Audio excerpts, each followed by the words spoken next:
Hello everyone, welcome to my channel Shikshak ji. तो हम कर रहे थे क्लास 11 का chapter 2 relations and functions. Relation तक के सारे कॉन्सेप्ट्स एंड क्वेश्चन आंसर्स कर चुके हैं। तो अब हम करेंगे फंक्शंस। तो फंक्शंस क्या होता है? Function is a special type of relation. सबसे पहले इस चैप्टर में हमने कार्टेशियन प्रोडक्ट पढ़ा। कार्टेशियन प्रोडक्ट के बेसिस पे हमने रिलेशन को बताया कि रिलेशन क्या होता है। Relation is a subset of Cartesian product. अब फंक्शन क्या है? फंक्शन जो है वो हमारे रिलेशन पे बेस्ड है।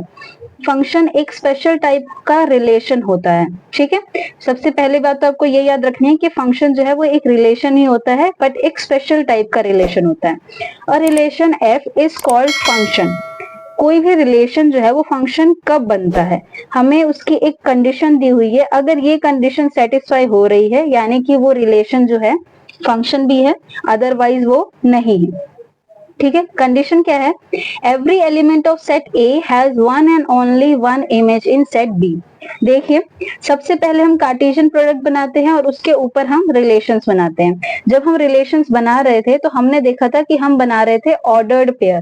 तो ऑर्डर्ड पेयर अगर कोई है तो उसके अंदर हम क्या कहते हैं कि ये जो पहला वाला एलिमेंट है वो हमारा ए सेट से आया है और दूसरा वाला एलिमेंट हमारा बी सेट से आया है। अगर हमारा Cartesian product A into B है तो पहला वाला एलिमेंट हमारे फर्स्ट सेट से आता है एंड दूसरा हमारा सेकंड सेट से आता है। जो ये दूसरा वाला एलिमेंट है इसको हम कहते हैं इमेज और पहले वाले को हम कहते हैं प्री इमेज। यानी हम इसमें ये कह सकते हैं कि बी जो है वो ए की इमेज है और ए को हम प्री इमेज कहते हैं। जो फर्स्ट एलिमेंट होता है वो प्री इमेज और जो सेकंड एलिमेंट होता है उसे हम फर्स्ट की इमेज कहते हैं। तो इस कंडीशन में क्या कह रहा है? Every element of set A has one and only one image in set B. जितने भी हम सेट ए से एलिमेंट ले रहे हैं उनकी सिर्फ एक ही इमेज होनी चाहिए और वो भी यूनिक इमेज होनी चाहिए। जैसे कि कोई हमारा रिलेशन है जिसमें 2 के साथ हमारा 1 ऑर्डर्ड पेयर बना रहा है और फिर हम आगे जाके देखते हैं कि 2 के साथ हमारा 3 भी ऑर्डर्ड पेयर बना रहा है। तो इसमें हमें जो दो पेयर दे रखे हैं वो 2 एंड 1 है एंड 2 एंड 3 है। इसमें ये दोनों हमारे इमेजेस हैं और ये हमारी प्री इमेज है। तो अगर हम ध्यान से देखें तो 2 की इमेज 1 भी है और 2 की इमेज 3 भी है। लेकिन फंक्शन ऐसा नहीं कहता। फंक्शन कहता है कि अगर आपको फंक्शन बनना है तो आपको सिर्फ एक ही इमेज रखनी पड़ेगी, लॉयलिटी दिखानी पड़ेगी। इमेज आपके पास एक ही होनी चाहिए और वो यूनिक इमेज होनी चाहिए। ठीक है, 2 के साथ अगर 1 बन रहा है तो 2 के साथ 3 पेयर में नहीं आ सकता। 2 को हमेशा 1 के साथ ही पेयर बनाना पड़ेगा। आपकी जो प्री इमेज है वो भले ही आप रिपीट कर दो, जैसे 2 के साथ 1 बना लिया, फिर 3 के साथ भी 1 बना लिया, फिर 4 के साथ भी 1 बना लिया। आप प्री इमेज को तो रिपीट कर सकते हो, लेकिन एक प्री इमेज के साथ दूसरी वाली इमेज सिर्फ यूनिक ही होगी। यानी 2 के साथ सिर्फ 1 ही बनेगा और फिर 3 नहीं बनेगा, एक ही बन सकता है दोनों में से कोई एक। ठीक है, समझ में आ गया? यानी इमेज आपकी रिपीट नहीं होनी चाहिए, प्री इमेज आप चाहें तो रिपीट कर सकते हैं। ठीक है, ये होता है हमारा फंक्शंस। ये फंक्शंस का रूल है रिलेशन से फंक्शन बनने के लिए।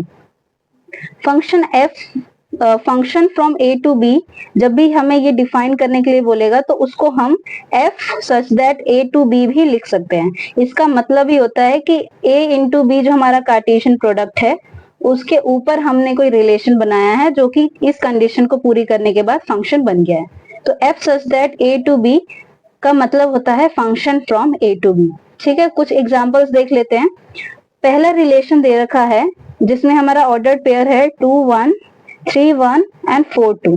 तो हमें सिर्फ ये चेक करना है कि हर एक प्री इमेज के पास यूनिक इमेज होनी चाहिए। जैसे 2 के पास मेरा 1 है, 2 के पास 1 है जो कि हमारा यूनिक है, फिर 3 के पास भी 1 है, ये भी हमारा यूनिक है, और 4 के पास हमारा फिर 2 आ गया। देखिए हमारी इमेज रिपीट हो रही है लेकिन प्री इमेज हमारे अलग अलग है। यानी 2 को डालने पे हमेशा 1 ही आएगा, 2 को डालने पे 3 या 2 को डालने पे 4 नहीं आएगा, और 3 को डालने पे भी हमेशा 1 ही आएगा, 3 को डालने पे 4 या 2 नहीं आएगा। समझ में आया? यानी 2 के पास उसकी खुद की एक यूनिक इमेज है जो कि, और 3 के पास भी उसकी खुद की एक यूनिक इमेज है। समझ में आया? 2 की एक यूनिक इमेज है, 2 के पास 2 इमेज नहीं है। ये ध्यान रखना है, किसी भी नंबर के पास 2 इमेज या 3 इमेज नहीं होनी चाहिए। 2 के पास सिर्फ एक ही इमेज है, 3 के पास भी एक इमेज है और 4 के पास भी एक इमेज है। तो यानी ये वाला जो है ये हमारा फंक्शन बन जाएगा। ठीक है, समझ में आया? किसी भी नंबर के पास दो इमेज नहीं होनी चाहिए। नेक्स्ट देखते हैं, 2 के पास इमेज है 2 और 2 के पास इमेज है 4, 3 के पास इमेज है 3 और 4 के पास इमेज है 4। 3 के पास उसकी एक यूनिक इमेज है, 4 के पास भी उसकी एक यूनिक इमेज है। लेकिन 2 के साथ क्या हो रहा है, 2 के पास दो दो इमेजेस है। 2 के पास तो 2 भी है और 2 के पास 4 भी है, यानी कि 2 जो है वो इस कंडीशन को सेटिस्फाई नहीं कर रहा है। 2 के पास 2 एंड 4 दो दो इमेजेस हैं, तो इसीलिए ये सिर्फ एक रिलेशन है, लेकिन ये फंक्शन नहीं है। समझ में आया? नेक्स्ट है हमारा 1 के साथ 2 पेयर में है, 2 के साथ 3 पेयर में है, 3 के साथ 4, 4 के साथ 5 एंड 5 के पास 6। अगर हम इसको ध्यान से एनालाइज करें तो हर एक के पास एक यूनिक इमेज है। 1 के पास 2 ही है सिर्फ और कोई नहीं है। 2 के पास सिर्फ 3 है और कोई भी नहीं है। 3 के पास सिर्फ 4 है। 4 के पास सिर्फ 5 ही इमेज है और 5 के पास सिर्फ 6 है जो कि इमेज है। तो यानी किसी के पास भी ऐसा कोई भी प्री इमेज नहीं है जिसके पास डबल डबल इमेजेस हैं या दो से ज्यादा इमेजेस हैं। ठीक है, समझ में आया? तो यानी ये भी आपका फंक्शन हो जाएगा। ये पहला वाला आपका फंक्शन था और ये तीसरा वाला आपका फंक्शन है। समझ में आ गया?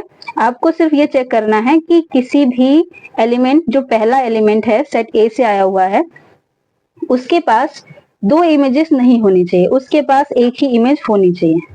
ठीक है, आई होप आपको ये फंक्शन का कॉन्सेप्ट समझ में आ गया होगा। अगर आपको ये वीडियो पसंद आई है तो please like the video, subscribe to my channel and हमें कमेंट सेक्शन में बताना कि आपको वीडियो कैसा लगा। Thank you.